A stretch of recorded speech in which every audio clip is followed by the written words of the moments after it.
All right. I think I'm gonna slowly start. I have a co-host with me that I hope will join soon. But in any case, I will already be starting. And so welcome everyone to this workshop. My name is Marcelo. Okay, my colleague is just will join in a second. Good, I just got a message. So, my name is Marcelo. I am a postdoc working here at the TU Dresden University under the Physics of Life Cluster of Excellence in Germany. And together with my colleague Bruno, who will introduce himself soon, we have been working on this plugin so that you could do phasor analysis inside Napari. Um, Once he joins, I think he can give a better overview, but the general idea was that there was this other project called PhasorPy, which is like a Python library aimed to perform phasor analysis in general. And then a napari-phasors plugin is basically the currently like the user interface more friendly, let's say, within Napari, so that you could use functions from the PhasorPy library from with clicking the mouse and then also interactively selecting things in the phaser. Um, the idea of this workshop is to be very practical, so we didn't provide slides. So I think what I would start at first is just checking. We're gonna go through the plugin together, and then I would like to first check. There were some instructions that we sent before, so maybe most of you have done them. But in case you did not, let me just share my second screen so that we are all on the same page. So here you can see probably the lobby of the halfway to I2K. Um, and I mean, if you go to the website, you can see, of course, all the program. You've been there maybe in the past couple days. And then for our, it's basically, you can find here the pre-workshop instructions. And basically, these are the same instructions. Hi, Bruno. Good Hi, to see you. sorry. No problem. I gave a brief introduction. I told you you would join soon, and then I'll just pass the word to you soon. I'm just checking if they found and they could follow the installation instructions. Great. And then after that, then I pass to you. You introduce a bit yourself and the Okay, plugin in general, and then I start with the sample data. great. Okay. So yeah, so the instructions, I mean, if you didn't do them before, you can also do them now. Uh, they shouldn't take so long unless you need to install Miniforge. Then that might take a little bit longer. But the idea is that we provided a link so that you can download Miniforge. If you have other things like Anaconda, Miniconda, these might also work. Um, but we recommend Miniforge just to have a clean environment. And then we recommend like create an environment from a terminal with this command. So basically you copy paste this in case you have not much experience with Python. For experienced users, just be patient. And so basically I already opened, for example, my terminal here. Um, yeah, um, you don't have to do what I'm doing now, but let's say you would start something like this. Then you would copy paste this, and then after hitting enter to agree with the installing the packages. There's after it's done, hopefully without errors, then you should have this napari-phasors env, so this environment created, and you can then activate it with the second command. And that's where I'm gonna start, assuming you did the first one before. I think I didn't copy it. Boom. Now I see napari-phasors env, so it means we activated the environment and then we would install the plugin with pip. This I already did, so I'm not gonna repeat that again. Okay. So yeah, if you didn't do it, try to do it in the meantime, and then I pass it to Bruno so that he can introduce himself and then give a brief overview and motivation for the plugin. Okay. Thank you, Marcelo. Welcome. Well, I'm Bruno Pannunzio. I'm a postdoc in the Advanced Bioimaging Unit in the Institut Pasteur of Montevideo, Uruguay. And yes, we've been developing with Marcelo for this couple of years this Napari plugin, which the general idea was to create a tool for a comprehensive phasor analysis for both hyperspectral and FLIM images. So that's the idea. Uh, we based a lot of our ideas or implementations on the PhasorPy library, which is also another project that I've been part of for the last couple of years, which is a Python library that is intended to create the tools for a more broad phasor analysis in general, also based mainly for hyperspectral and FLIM images, but in general. And well, this project now has matured a lot, and it has become a very stable Python library. I encourage you to take a look of PhasorPy and the tool it has, because it's a very wide set of tools. So in the background, then, when developing this plugin, we decided to take advantage of all those tools that were already present in PhasorPy. So the idea that's there in the background is running all the powerhouse of PhasorPy. Well, I don't know, Marcelo, sorry, if you already told them that we have the GitHub page, and we are open to everyone interested in becoming part of the project, or just commenting well, bugs or ideas. Everything is welcome for construction in the plugin. And also, if you want to take part of it, we are more than welcome here. So maybe now I can pass you again, Marcelo, and if you want to start showing the plugin. And yes, thank you, Bruno. In the meantime, I pasted like again the instructions in the chat to install it, and also the link to the GitHub page, so that you can see some GIFs, and the documentation so far is basically in the main page where you can see some examples and some descriptions. So I'm gonna share my screen back again, and then I'm gonna, let's say we do, so we do part of this analysis together. For this workshop, we're gonna use one of the sample data that we provided with the plugin. If you have your own data, of course, the plugin can read a couple different file formats, like OMTIF and PTUs and STTs. And then it would be a matter of drag and drop, and then the same thing would happen.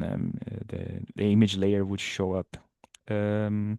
So first of all, we need to start Napari, and after we have activated the environment, we just type Napari and then hit enter. And then this, depending on your computer, may take, I don't know, from 10 seconds to a couple minutes, especially the first time you do it. But that's not going to be always like that. So the power developers are working that the startup becomes faster. So this is just, then the Napari window should open up, and this is just plain Napari. Because we already installed the plugin, if you did that as well, we should go here under File, and then Open Sample. And then usually you would only see the Napari built in. So these are images from the Napari itself. But we are going to go for the other new entry called the napari-phasors. And here we have 3 different sample data. For today, we're going to start with the sample data from the flute paper. So please click on the second entry, flute embryo image. And then after that, you should see like it looks like there is just a noise, but we have actually 2 image layers opened. This data set encompasses one image. We can hide and show the layers here by clicking on the eye icon. And then if I hide the one on top, you see like the embryo image. So this is a 2D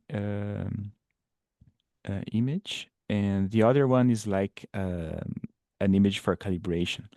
So it's, if I'm not mistaken, it's just a solution with a dial with a known lifetime that's used to calibrate the phasors later.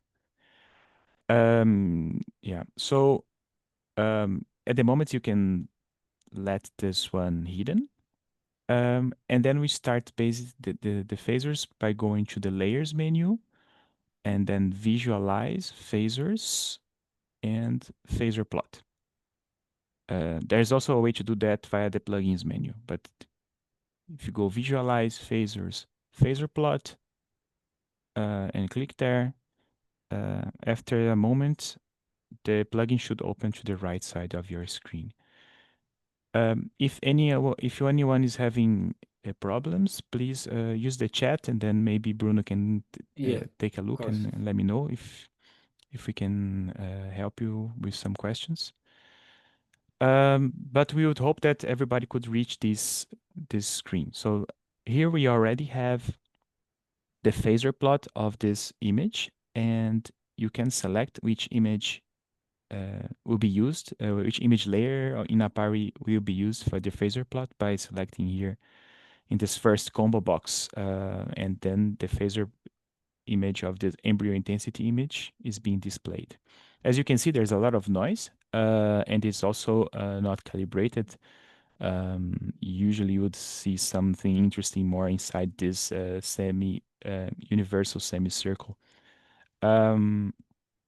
But still, the plugin is structured in a way that in a tab fashion that usually it would be expected that you would go from the left to the right. You don't have to go through all the tabs, but that's usually an expected workflow, let's say. And the first tab is the plot settings, and these are basically change the way we are seeing the phasor here. So we can, for example, either choose to show the full polar plot. So in case of hyperspectral data, that could be more interesting. In case of FLIM data, it might be more interesting to have only the universal semicircle displayed, so you can leave this one checked. The plot type, you can also choose to plot this as a scatter plot. If you click there already, that may take some time because there's lots of points. Usually I recommend to stick to the histogram 2D because then it's a bit lighter to run. And I guess it's the common thing that people see when they work with phasors. The turbo color map is the one by default, but if you don't like those colors, you can change here to other color maps. And also there's an automatic number of bins for this histogram, but you can change it to make it put more or less bins. Let's say if I start typing, so I put 4, that's too little. And then let's try 400. This basically changes a bit how you the size of how many bins you have in this histogram in 2D. Finally, it might be interesting sometimes to show the colors in log scale because there might be some interesting clusters that are not easily visible within a linear color display. And then if you change to log, sometimes it's easier to spot a second cluster of interest. And finally, you can also change if you want it with a white or a dark background by clicking on this last checkbox here. So this is just a display. It doesn't involve any analysis so far. You can also, I forgot to mention, but when you load some data in like by drag and drop, and then Bruno might correct me if I'm mistaken. I think two harmonics are the two first Yes, that's harmonics are correct. loaded. Yeah. And then Yes. if that's the case, for the sample data, I know that's the case. So if you click here, you can see like the phasor with the second harmonic, or with the first. But I think the first thing to do is actually to calibrate this data.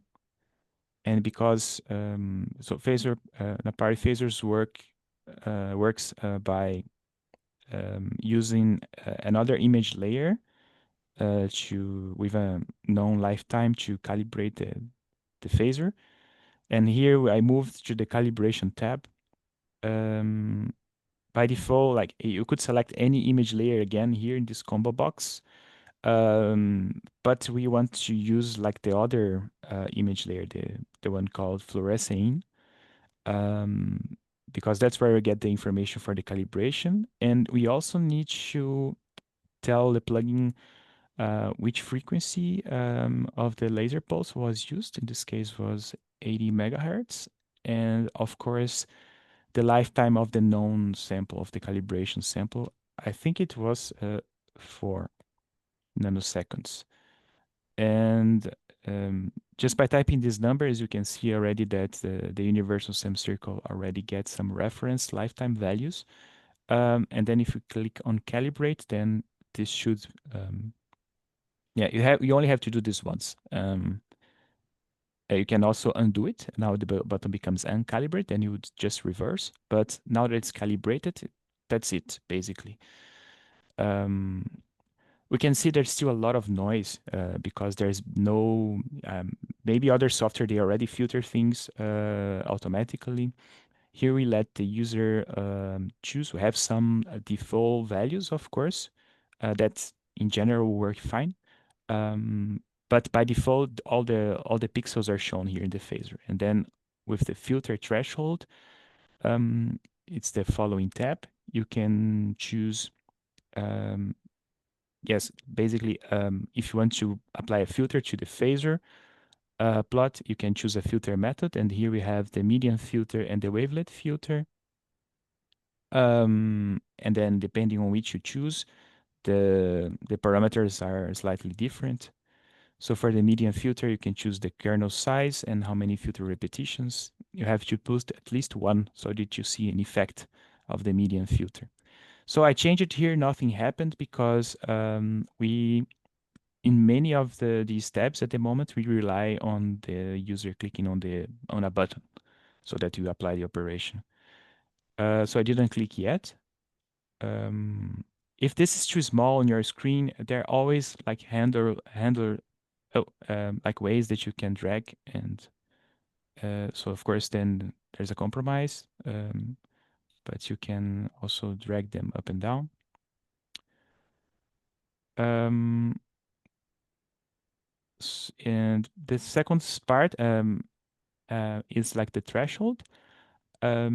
And here is a histogram of the whole image, and that can give you an idea of like you can do manually, and then it moves to manual. If you want to do it manually, you can select a manual value here. Or you could use a few automated methods like the Otsu threshold. That's the one by default. And you can also show the histogram of the whole image in log scale. Okay, let's say in this case, I am happy with the median filter and with the Otsu method. Now I click apply filter and threshold. And then now the phasor should change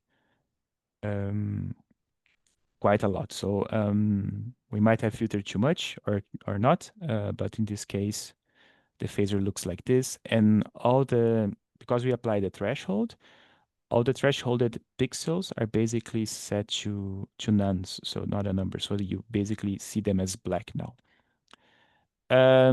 If you think this was too much, of course you can go back or change it to a different method. Or even maybe if I change the filter repetitions to 0, it means like I'm not applying the median filter. Yeah, you can change this and then apply again. Yeah, and then you should see them back. Do we have questions in the chat so far? Okay. Everything is okay. Yeah, if there you have again problems, write in the chat or raise your hand, and then we can help you. Okay, so we've filtered data, and then next step would be selection. This is pretty straightforward. But the selection tab actually relies mostly on the second toolbar here that you might have noticed. I didn't talk about them yet, but the one on top is the default matplotlib toolbar, if you know that. So these are just tools to zoom in and then to drag the plot, or even to save this image as a PNG. And the second toolbar is specific for this, for the napari-phasors plugin. And then you have a few selection tools here. So we have the lasso tool. If you click on it, it will be highlighted, which means it's enabled. And now you can freely draw an area in the plot. And once you release the mouse, two things should happen. So this region will be painted over with the color orange, which is the color for class number 1. And the corresponding pixels will be also shown in orange with by means of a new labels layer in Napari. The selection I just did is stored then in this new layer, and you see like the same name for that by default called menu selection number 1 here in this drop down. If you want to select a second region with a different color or class, then you should increase this pin box to 2, and then you get another color. If you don't like these colors, you can keep on choosing different numbers, but you can choose other tools like the ellipse tool that you can also like drag an ellipse. I'm holding the mouse, but I can also release it. And for the ellipse and also for the rectangle, they are not applied directly. You have to right click to have the same effect. So let's say I want to select this region, and then I right click. Because the class was blue, then this gets painted as blue, and then you see also the corresponding pixels with blue. If this is like, because of course this hides a bit the original phasor plot, and then therefore comes this eye icon on this side, because this you can hide and show this selection layer. So I'm just clicking and clicking again, and then this basically hides them here, so we can check again how they were. You might want to, if you want to have different selections stored, this combo box can accept new entries, so you can give a different name like new selection and hit enter.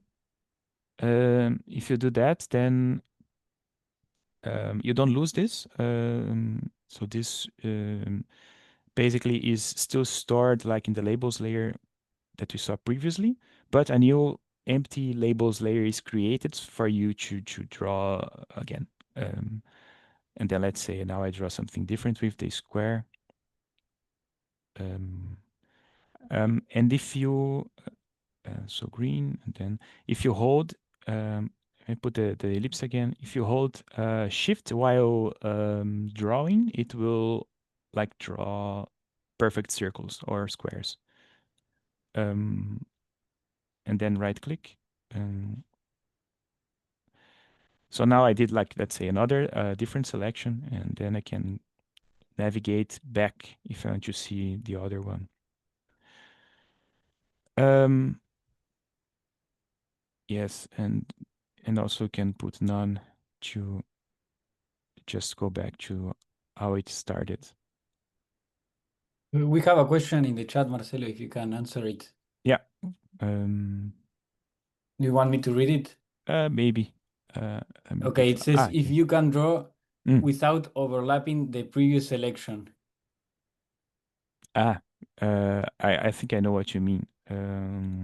Like let's say I drew here orange, and then you want to keep a region with let's say 2 colors, or so if that's the case, like if I could like draw here without losing the orange part of it. So the answer for the moment is no. You can have only at the moment like each pixel would have only a unique class assigned to them. If you want to have more, the only way I can see is basically creating another layer as I did. And then you have to switch between them. But in the same selection ID, then no. If I right click, it will then turn all of them purple. Okay. If that doesn't answer, just let me know. And there are other questions? No, that's it. Okay. Bruno, I think that's the moment I pass it sorry. to you. There's another question. Yes, it's an answer to your question. So it says, so clicking on the preserve label on the left side doesn't prevent this issue. Well, I never tried that. On the napari, yes. Good. Well, interesting. We can try live. So there is this preserve labels, so they will avoid that these guys are painted over with new. Let's see. But this, if everything now if it doesn't work, it's because you never tested this before. But I'm confident that I'm gonna pass to you, Bruno, and then you keep up if something goes wrong here. Okay. So I click on preserve labels. Yeah, and then I will try to draw like this. So I think this here, the problem is that I think here it will be applied. And it seems it didn't bother about And I this think being it didn't checked. do anything. Yeah. Yes. It seems it didn't care. Yeah, sorry. Then I hope that it maybe here it would be preserved, but no. Yeah. We can check that for later. Yes, if you have like things that you would like to do but they're not possible, like we encourage you to go to the GitHub page, create an issue there. So it's really easy. You go there, issues, new issue, and then you can describe, hi, I would like to use the plugin for this purpose, but that's not possible. Then we can put any agenda and then see how to have that. Yeah. I'm gonna stop sharing now and then Okay. switch to Bruno to continue. Great. So I will follow on the next tabs that are left for the plugin. So this is basically where Marcelo left. Bruno, just before you go, your plot looks much more interesting than mine. Maybe just yes, do a that was recap how why I you was got there. going to tell it. It's just because I chose a slighter lower threshold because all these pixels here are low intensity and are this cluster here. We can do that with the selection even if you want. So there you go. So these pixels here are this one below. Okay. So we now have the next tab, which is the components tab, which is has the tools for performing the different component analysis. So by default, you will see here some values and some interface, but this can be dynamically changed. I will go through it for a moment. So in this case, you have here the analysis type. In this, you can do a linear projection, which is like a more graphical approach to the component analysis, which consists of, it can be used only for two component analysis. So when you have two components, the idea is you draw lines. I will do it while I think it's easier. So as you, I didn't go through it, but I click on the button that says select the component, and I click on the plot, on the position, and you see here, this fill the G and S coordinates for this first component. So this automatically, since I already selected this first component, allows me to automatically click again on the plot and select the location of the second component. So you will see now these both buttons were reestablished, and the coordinates are filled here, the G and the S coordinates. You can manually also change this. Let's say here to something more drastical, you see this went away. I will select it again here. And in this case, you see, we only have two components analysis. So this is what I told you before. For a two-component analysis, you can do a linear graphical approach, which is a projection to this. It actually projects all these phasor points to the line between these two components. And then you with the distance to the component, you get the fraction of photons that come at that pixel of each of those components. So that is more like a graphical approach. And the other analysis type that you can do is the component fit, which is a more algebraic approach, which is solving a set of system of linear equations, and you get the fractions of each of the components. So using this algebraic approach, we can go to a higher number of components analysis. So to do that, we can click on this button that says Add Component. You will see this adds a row for selecting a third component in this case, and we can add even more. We can add 4 or 5. In this case, the amount of components that we can analyze depends on the number of harmonics that we have. It's 2 times the number of harmonics plus 1. That's the number of components that we can analyze. So in this case, since we have only 2 harmonics, we can analyze up to 5 components. But in this case, I don't think we have 5 components in this data, so I think we have only 3. And I will remove then these last 2. So we now have 3 components, and I still have to choose the location of the third component. So also something that I didn't mention before is that we can drag and drop the location of the component. You will see that here on the bottom, the location is changed also as I move the location of the component, and this will also happen for all the components. So I move this because I want now to select a third component in this location. So now I can go again and select the location here in the plot. And that creates now a polygon that joins all the components. I think in this case, this is what fits more of this data visually. I think it has at least 3 components in these locations, more or less. Another thing that we can do in this case of FLIM analysis, I will go later for the spectral analysis. We can select the lifetime of the components, of the pure components. And since all the pure components will be on the universal semicircle, and we can also then select the lifetime. Yes, Marcelo, you want to add something? There's a question in the chat. Okay. I can tell it. Can you select Yes. can you select an area on the image and then use the phasor characteristic of the selected pixels to identify all other pixels with similar characteristics within a specified tolerance?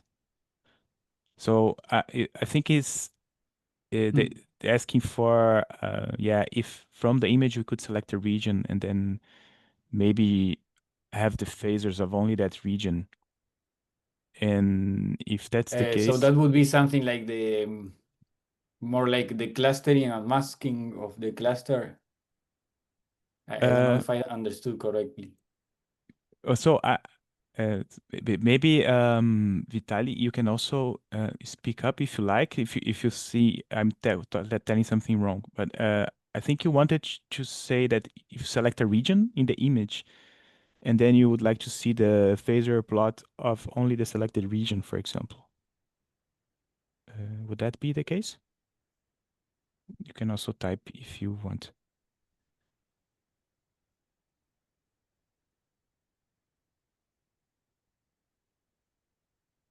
Mm, as yes, select region. Yeah.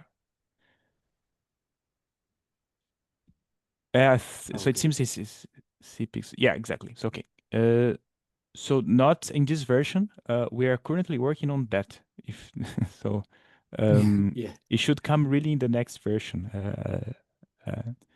Like in the upcoming version, we are providing a way that you can have another labels layer or shapes layer in napari, and then you basically draw a region, or even you load like some segmentation results that you did with whatever tool, and then only on the labels that are in that layer, you would see like the phasor plot.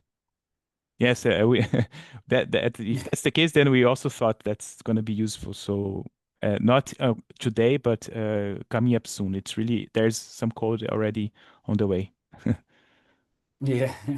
It's good to know that people want this these functions. Okay, so continuing with the component analysis, I was about to show you about this. You can also set the lifetime of the component. So you see, in this case, if I set the first component lifetime to 1, this move the component location to the 1 nanosecond position in the universal semicircle. But yeah, that's another thing. If you know the lifetime of your components, you can set it up that way also. Okay, so once we set up this the location of these components, we can now go ahead and click on the button at the bottom, which is to run the analysis, and this will do all the analysis in the background of this system of equations that I told you. And this will create these 3 new layers in the Napari viewer that are actually just image layers. And at each pixel in those images, it has the value of the fraction of that component. So for example, in this case, we have this layer that corresponds to the fractions of the component 3. So component 3 would be the yellow one, which also matches the yellow color map here. And if we go to a pixel, let's say this pixel, you will see here at the bottom, it has 0.96 of the fraction of that component. So 0.667. And so this is like an image where at each pixel, it has the value of the fraction of that component. So we can go, this is the case for the third component, this is for the second one. So this is the values, these are the values for the second component. So this here, and this here is for the first component, which makes sense. We saw that these clouds correspond to this pixel. And also that the color map of these layers match the colors of the dots here. So let's say we can change this here with the Napari color maps menu. And let's say we now want a red color map. So this changes here and also updates the color of the dot for easier visualization. The same will happen if we do a 4 or 5 component analysis. So that's with the 3-component analysis. I want now to show you just a couple of more things that you can do with this. I will remove one component just for demonstration purpose. I don't think this has 2 components, but in this case, you will see I want to use now the other analysis type, which is the linear projection. So between 2 components. And if I now run again this, I click again to run the analysis, you see that some things now are slightly changed. So now, since we have 2 components that are complementary, the fractions between the 2 components, because they have to sum up to 1, now we can create a color map between 0 and 1 for those components, and that will match the distribution along the line between these 2 components. That's why, in this case, we can now visually see the color map of the fractions that matches the color map here in the new layers created of the component fractions. You see, this creates 2 separate component fractions because it's a different component analysis than the previous one where we had 3. And it creates 2 layers, one for the first component, which is this one, and one for the second. So these, as they are complementary, they are actually linked. So if we can change the color map of one of the layers, let's say here, and this will update the second one, and also update the color map here in the phasor plot. Maybe that's not the best one for this case, but let's say here.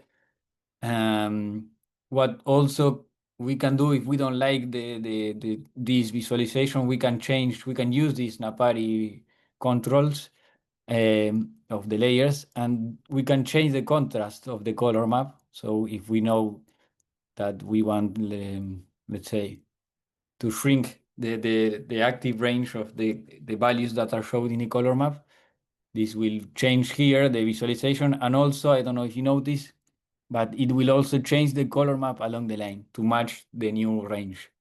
And also this will happen for both layers. And a couple of more things that we can do here for visualization purpose also is we can add the name of the components. So let's say this is not the case, but let's say this is free in ADH, and the other component is bound in ADH. So we now have this yes, like labels of the names, where we can drag around the phasor plot where we find it best. So we can now specify the name of the components, and also by clicking here, we have these 2 buttons. I will go to this one in a moment, but with this the component name layout, we can now change some parameters of this name. So the size, we can make it bold, italic, and we can also change the color of the name, of the text, let's say. I will set it up again to black. Okay, we don't want them anymore. We just erase the names, and that's it. And one more thing is this button to edit the line layout. So this will pop up, this new menu, and this menu is related to visualization of this the line that joins the component. So we can also change a few parameters. So for example, we can decide to overlay the color map or not. So this will create a solid color of the line. We can also change the color of the line if we want another one, let's say. We can then again overlay the color map. We can move, if we don't want the line to be right there because we want to see the phasor plot, we can move it. We can set some offset, and this will move it into some direction. Then the other thing we can do is we can decide to show or not the locations of the components. So show the dots or not show them. And we can also set the alpha, so the transparency of this the line and the dots. We can also change the width of the line to make it, let's say, bigger, and if we want it there, we can do it there. So then we can also reset to the default values if we messed up at some point. So that's regarding this tab. I see we have some questions. I popped up now the chat so I can see it. So can you save the phasor data as CSV? It will be a table with values for every pixel, right? I guess this table will also have classes. If we can set classes in CSV file and back to napari-phasor with full control. Okay, that's very interesting and a lot of things. Maybe I can go one by one. So I will show you a little bit later one other widget that we have where we can export the data, the phasor data as a CSV, and it will have essentially the table with all the values for all the pixels, for all the harmonics, and it will also have a column with the classes selected. What we can't do at the moment do is set the classes in the CSV and then read again that file and let's say select the classes in the plugin. That would be interesting. I think we can make some things with other exporting in another format, but I will tell you about that in a moment. Is that okay, or Marcelo, do you have something else? No, to add? I think that's it. So the first question, the answer is yes, and the second is no, not at the moment, because we don't have a way to reintegrate the CSV file back into the plugin. You can export it, and then you can maybe edit the values manually there, but yeah, we cannot load the CSV file back at the moment. 10 files. Yes, you could edit the table itself. It's a pandas table. I think if you edit it, it will. I don't know. We haven't tested it. If you edit within Napari, then yes, it should be fine. Yeah, but the table is actually not in a very exposed way, because like it's in the metadata of the image layer within another layer. So if you know how to get there, then you can edit manually, but it's not like really exposed. Okay. And then maybe at some point we are planning on also maybe getting rid of this table and changing the sorting, but that is another for another day. Okay, so just to keep up with the things with the plugin itself, we can now go to the next tab, which is the lifetime tab. You will see now all the artists here in the plot disappeared, but if you go back again to the tab of the components, they will still be there. So we can now, I will erase all these layers just for avoiding too much things here. I will also erase the calibration layer. You will see in this lifetime tab, the idea is here we can compute different lifetime values at each pixel, so at pixel level, and then create a new layer with those lifetime values. So the frequency, since we already calibrated, it will be there, but we can change it if for whatever reason. With this new drop-down menu, we can select how to compute the lifetime of at each pixel. So since the lifetime here, the representation, there are different representations of the lifetime, particularly for multi-exponential, which are inside the semicircle. You can get the phase lifetime, which would be like projecting to the semicircle in the same phase, or in the modulation lifetime with the same modulation, or the normal lifetime, which would be to project, let's say, from the middle of the semicircle, project to the semicircle, the phasor position to the semicircle, beginning from the middle, 0.05 here. So that's these are different possibilities that you can compute the apparent lifetime. So if you click now on one of these options, this will automatically calculate the lifetime and create this new layer with the lifetime values. And also at the bottom, you will have this histogram showing the distribution of lifetimes for all the image. So this, you see here, there are some very big values that don't make really much sense. I think there are these pixels that are noisy. So we can get rid of those by decreasing the range of the lifetime to show. And this you will see here now, it will look much, much nicer. The histogram and also the color map layer. So this layer that is created, you will see at each pixel, you will have the value. There's 1.22. That's the lifetime, the apparent lifetime value at that pixel. And the same as the component analysis, you can also change the color map if you want another one, let's say, and this will also update the histogram here to easily see how the values are distributed in the image.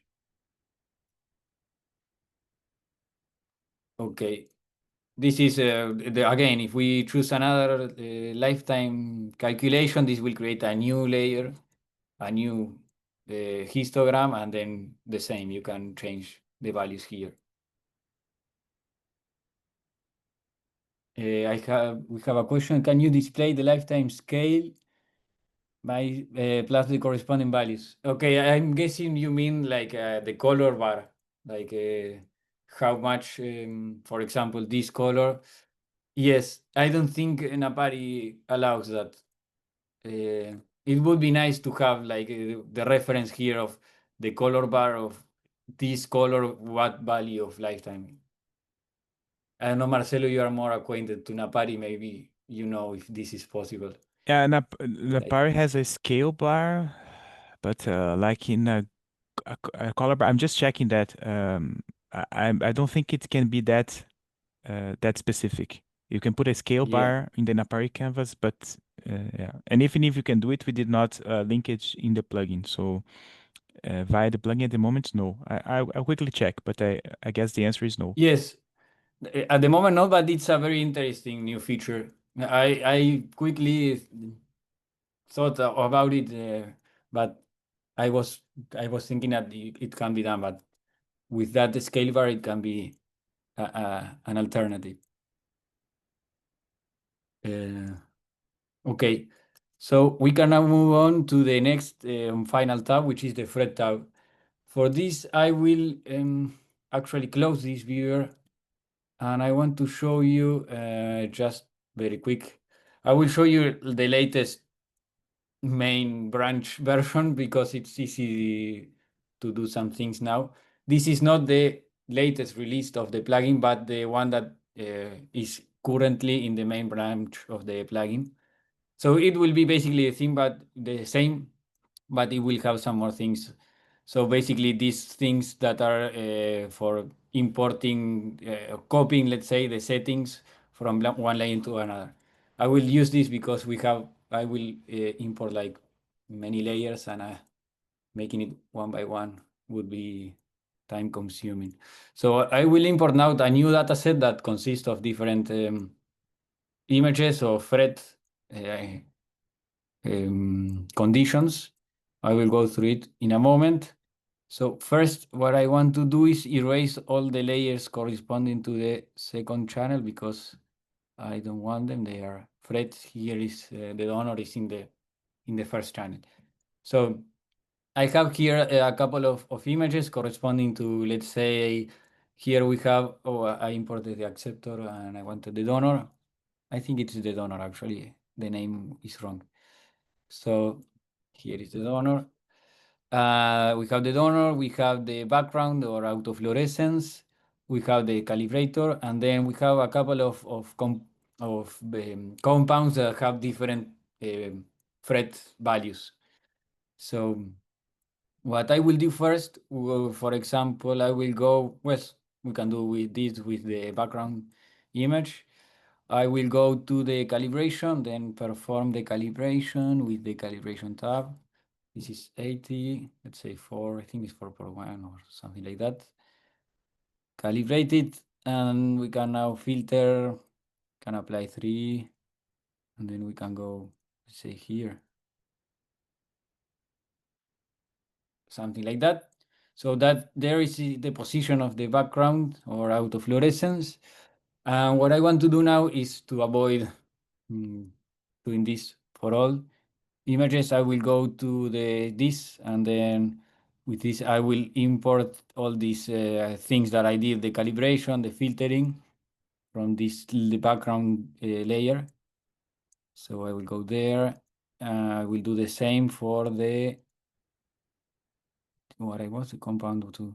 So for the donor, no, well, it could be. It's okay. I will do now for the another compound. We'll go in a minute to the tab, and then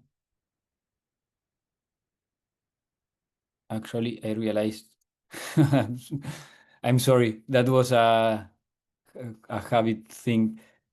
I did wrong the calibration. That's why it was not correct. The lifetime was 2.5. I'm very sorry. This is useful to see also the uncalibrate again. So this will go here. I'm sorry, but I have to do this again. Okay, so the compound 2 is ready. The donor is ready.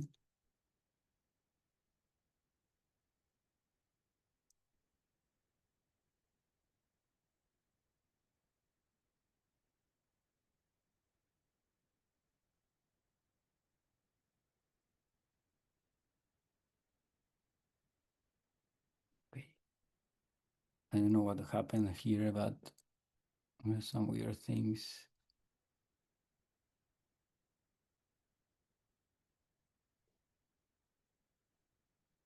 Okay, this will be useful anyway. So if we go now to the Fred tab, you will see here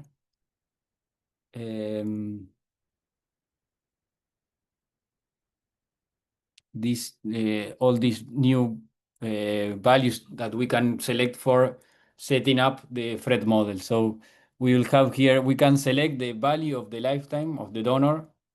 If we know it, we can say, let's say it's 4 nanoseconds, or we can get it from a layer. In this case, we have the donor layer. We can get that the modulation, something like that. So this would be a little bit different. But then we can also say, you will see now that as we added the value of the donor lifetime, we now have this Fred trajectory plotted here. And we can now start to play with the other values. So we have here is the donor background. So this is the proportion of background of autofluorescence. So this would be like 10% of autofluorescence, 70%. You will see this changes the value, the trajectory. And then we can also set up the location of the background. So we have here the background layer, so we can get it from there. We can go to background. This setups here the location. And the other thing we can place the proportion of donor threadings, which will also change the trajectory here. So now we have set up the model, and we can go to calculate Fred efficiency. And this will create this new image layer, which is very similar to the previous ones, that it has the values of the Fred efficiency and the color map, which also matches the color map along the trajectory. And the same with this can be changed, and this will be changed here, and also the contrast limits will be changed, will change the visualization. And then with this checkbox, you can decide whether to overlay this color map or not. So let's go to, for example, this here. And then, so this is another compound that doesn't have too much Fred. But if we go to, let's say here, this one, which is further along the Fred trajectory, you will see this will have Fred efficiency values around, let's say 0.5, 0.4. So 40, 50% of Fred efficiency. Bruno, I think we Yeah. a bit over time. So I don't Okay. know when the Yeah. recorded will be stopped. And also I don't know if people are gonna join other Okay. workshops. There are some questions in the chat. So what I would like to suggest that we're gonna wrap it up with whatever we didn't explain yet, but it's basically we went through all the tabs. So that's the current analysis you can do. And I guess we would, if you can stay, we're gonna show basically how we can save what you did, just to export the data. I guess that's what's mainly what we didn't show yet. And then uh, I don't know if you can, Bruno. I could stay for a couple more minutes to try to answer people in the chat. Okay. If of course you can stay a little longer. Yes, of course. And also the people in the chat. Sorry for Yeah. the little overtime. Maybe then, Bruno, if you can show how to export, and then Yeah, perfect. we close it, and then we answer questions. Perfect. So briefly, we have, if we go to plugins and the napari-phasors, you will see the one that we've been using is the phasor plot widget, but we have two other widgets. I will go now to the export phasor widget. And then it's a very simple one. Well, you can select the layer that you want to export. So for example, this is the donor layer. And in here, you will be able to select, well, set the name like test. And then here you can select the file type that you want to export the data. So the data that we support at the moment is the file format is the OMETIF format, which is also the one that we use for PhasorPy. And this will save the image layer. Again, as an OMETIF, it will have the min, the G, and the S arrays all stored there. And also in the metadata, it will have a lot of values related to the analysis of the plugin. This is in the latest. It will be in the next version. So you can export the layer and then let's say you can open again the OMETIF with the plugin, and it will restore all the analysis that you made before. And also you can use that layer to copy that analysis settings to another layer. That was the other button that I didn't show you today. And the other format is the CSV format, that this will export the table that we talked about before, which is, yes, just a CSV where we have a column with the mean, intensity, the G and the S, and then, so the phasors there, then the selections, and well, I think that's what is exported at the moment in that CSV. Oh, that for each harmonic also. So one more column for the harmonic values. And yes, at the moment, we can't import again the CSV, but it would be maybe something we can do at some time. Okay, so again, I want to go back and make some emphasis in this OMETIF, which is very useful if you want to copy or go back again to the analysis. This is the file format that will be used for the plugin. And just very, very briefly, I will comment about the other widget that is the custom import. Well, you can select one file. Let's say I want this. I want one PTU here. So this will adapt this section, this widget. You will have here plotted the signal. So in this case, it's a FLIM image. We didn't go through the spectral analysis. No, I will there go was in a very brief moment, but this is basically the same. So this is the FLIM decay, the time axis. And then here you can select, well, if you want more than 2 harmonics, here is the place where you select the number of harmonics you want. And if you want to average all frames, let's say, or just a single frame, if you want all channels or just one channel. And this, by clicking this button, this will create this layer just as dragging and dropping, but with more control of what these values are. Okay. Yeah, Do I have like a second to go to the spectral thing? maybe. It's just a motivation for this. This is Yeah. because you could load more harmonics, but then the data becomes much larger, and then most cases you don't use much more than one or two. So the default is loading two harmonics, but if you need more harmonics or more other extra details when importing the data, then that's why there is the import plugin. Yes, Okay. maybe Just very yeah, brief because it's quickly the show.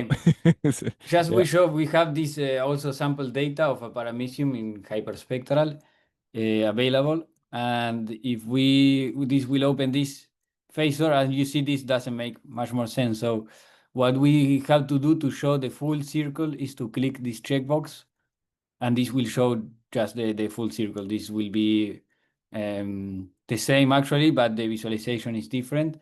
And basically, all the other things are mostly the same. The calibration doesn't make sense in this case, but the filtering threshold is also the same as before. And the component analysis also, the selection can be also done in this with this the same as the what we shown with FLIM, and also the component analysis can be done basically the same as with the FLIM analysis, but for hyperspectral.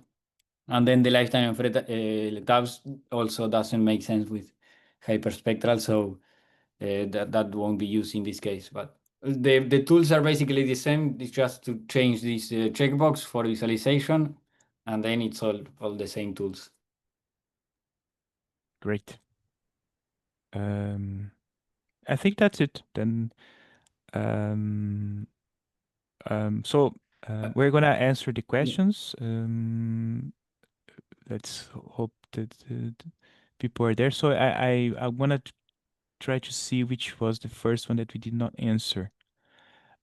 Um, ah, so somebody, Sean, asked about the component analysis because it generates fraction contributions. If there was a Oh, way yes. within the plugin that you could multiply those contributions back to the intensity image, so it can really have sort of an unmixed or like this Yeah. image. Yes, I And get it. I try to say that probably not in the plugin, but am I No, right? but I think that can be done with these napari controls, actually, with how the blending is done with the other layers. So uh, I think it's with additive that it multiplies Ah, the images. okay. So visually that would look Yes, what is asked, but if you really want to apply the operation and save it, then I told that you can do that with some comments within Napari, but the plugin cannot. yes, At the moment, there's no option that it generates pseudo. How do you call it? pseudo A color. mixed. Yeah, or could be. Yeah, It would should be easy, but I think in the plugin we don't. yes, I think it's something interesting to have also. Then there was yeah. So Marjorie also asked the second question about the calibration. Can the calibration image be considered as the source of the information for the instrument response function? Yeah. If so, can a point measurement be used instead of an image for the calibration? Okay. I think it. Yes, I think of how this done, we prefer using this like image of a known reference lifetime instead of using the IRF for calibration. So there is no way to input the IRF here. I mean, Mhm. if you would have like a point measurement, um, if you know the lifetime of that measurement, I mean, it would be the same, but I don't know, it would be I don't know if it's the correct way to go. At least with how this plugin are. Of course, we could apply the IRF, but we can't do it here with the way we implemented the things. Yeah. So at the moment, then only with a With an sample. image of, Yeah, yes, a sample of with an no. image. Yeah. Yeah, again, if that's something that is really important, maybe go to the repo and please create an issue there so that we can keep that on the on track. You're welcome. Trisha asked, do you also provide unsupervised? That I answered. That if we provide unsupervised unsupervised algorithms like k-means or HGB scan. So no, right? The plugin not. But can PhasorPy? Does PhasorPy has that implemented? Do you know? Yes, we have the GMMs, so the Gaussian mixer models, which are there is a paper that shows that they perform the best for phasor data. So we will have this, I think, in a future release, because it's something that we want to have in the near future. So yes, we will have that unsupervised algorithms in the near future. Yeah. I pasted a link to the PhasorPy tutorials web page, and then maybe there you could find, because I mean the plugin basically allows you to more easily do these operations that the PhasorPy library provides. But if you need more advanced stuff that's not yet in the plugin, the way to go at the moment is to use the PhasorPy library, right? There you have more options, but then of course you need to know a little bit of Python programming. Exactly. Okay, Shan said you can do it through the terminal.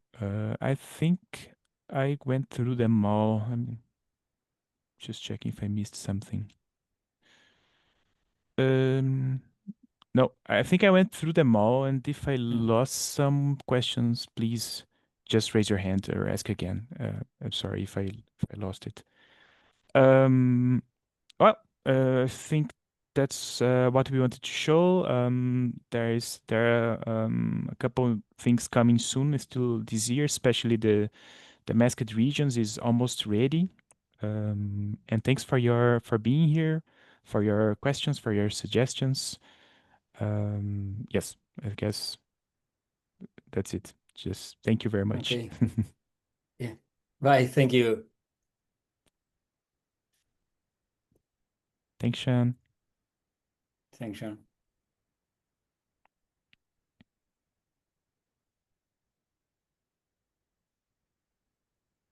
Okay.